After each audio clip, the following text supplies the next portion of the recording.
Police clashed with pro-European Union protesters in the Georgian capital Tbilisi early on Friday. Demonstrations broke out overnight after the country's ruling party said Thursday it would suspend talks on joining the EU until 2028. Of course we're upset. We're so angry. It's literally beyond embarrassing. What this government is doing to us, it's literally like, this is really... Police ordered protesters to disperse, fired water cannons, and deployed pepper spray and tear gas as masked young people tried to smash their way into the parliament. Some protesters tossed fireworks at police while shouting Russians and slaves. Local media reported that protests erupted in several provincial cities as well. The country's figurehead president accused the government of declaring war on its own people. He asked riot police whether they served Georgia or neighboring Russia. Georgia has long been among the most pro-Western of the former Soviet states.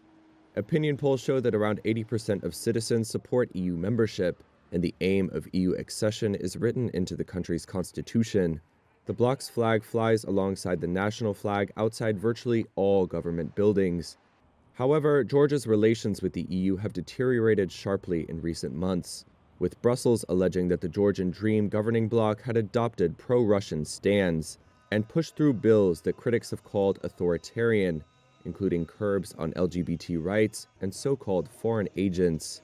Those moves led the EU to suspend Georgia's application for membership. Georgia Dream denies that it is pro-Russian and says it is committed to democracy and integration with the West. The party says it still wants to join the EU eventually, though it has, in recent years, deepened ties with Russia.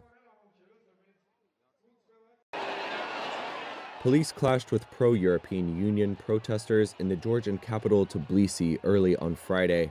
Demonstrations broke out overnight after the country's ruling party said Thursday it would suspend talks on joining the EU until 2020.